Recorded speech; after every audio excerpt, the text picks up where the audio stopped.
Bonjour à tous, c'est Franck et Super Panda. Salut. On se retrouve aujourd'hui pour une vidéo de Guild Wars Nightfall, un jeu NCSoft développé par ArenaNet.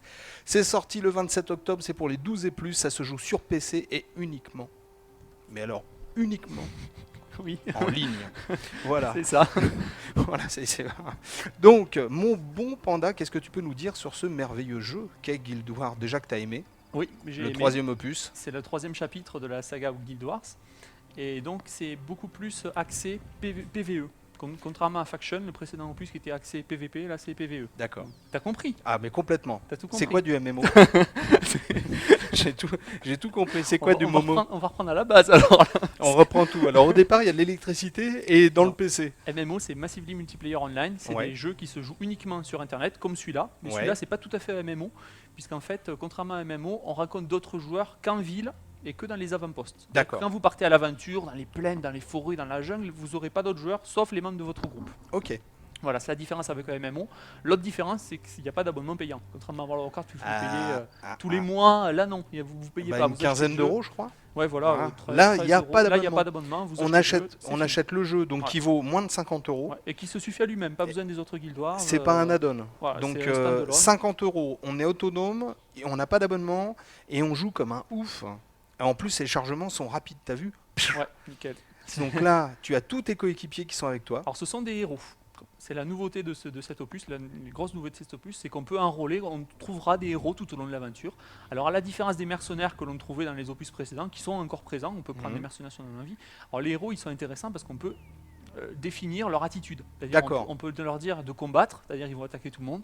On peut leur dire de garder ou d'éviter le combat, pour qu'ils évitent de se lancer tête baissée contre les monstres. Comme des oufs. Voilà.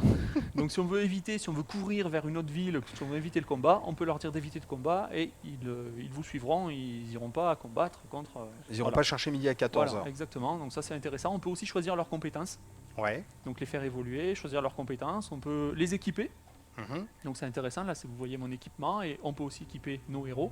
Alors on peut avoir jusqu'à 4 membres pour l'instant dans le groupe, à un moment du jeu ça passe à 8.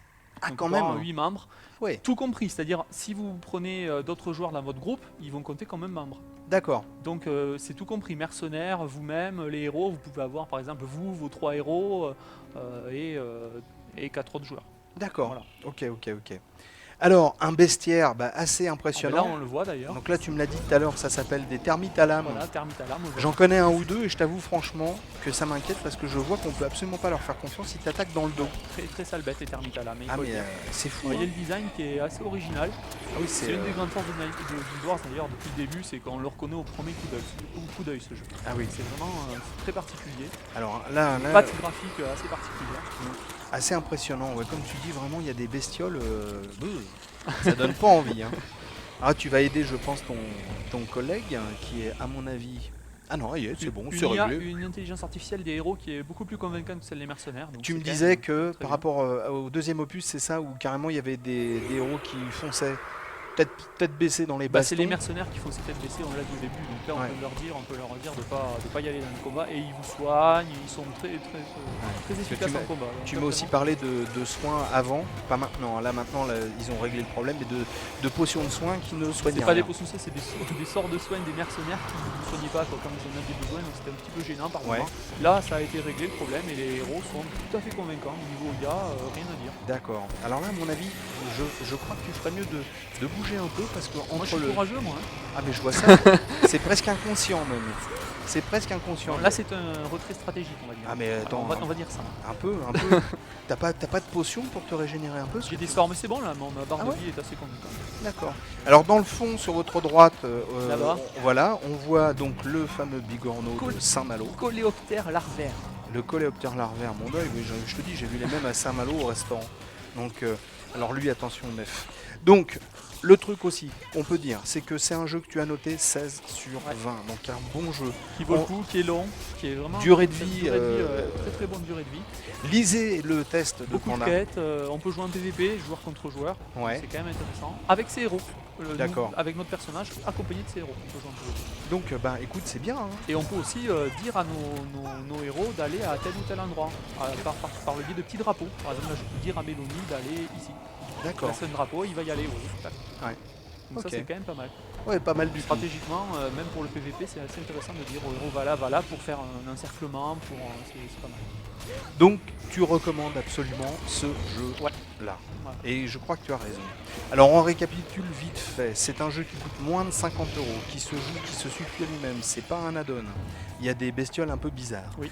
Mais, pas d'abonnement. Non. Donc, noté 16 sur 20 par Panda qui connaît très très bien ce genre de choses. Donc, franchement, je crois que vous ne pourrez plus vous en passer d'ici quelques temps. Allez, on récapitule vite fait un petit peu tout. Donc, NCSoft, c'est l'éditeur de ce jeu merveilleux. Le développeur, c'est ArenaNet. C'est sorti le 27 octobre 2006. Ça se joue sur PC uniquement, online uniquement. Et online, t'as vu, je parle à moitié Oui, franglais. c'est pas mal. Ouais. Online uniquement. Et c'est déconseillé, bien entendu, au moins de 12 ans. On vous remercie beaucoup d'avoir regardé cette vidéo que j'ai faite avec mon copain Panda. Et puis on vous dit à très bientôt. Merci, ciao, salut à tous. Allez, ciao. Oh mais qu'est-ce qui se passe encore? Regarde, il y a des Oh, un bigornes. héron. Un héron, il est Un dangereux flamand, lui. c'est un flamand. C'est un héron satanique. Mets-lui des coups de lance. Non. Non, il est gentil.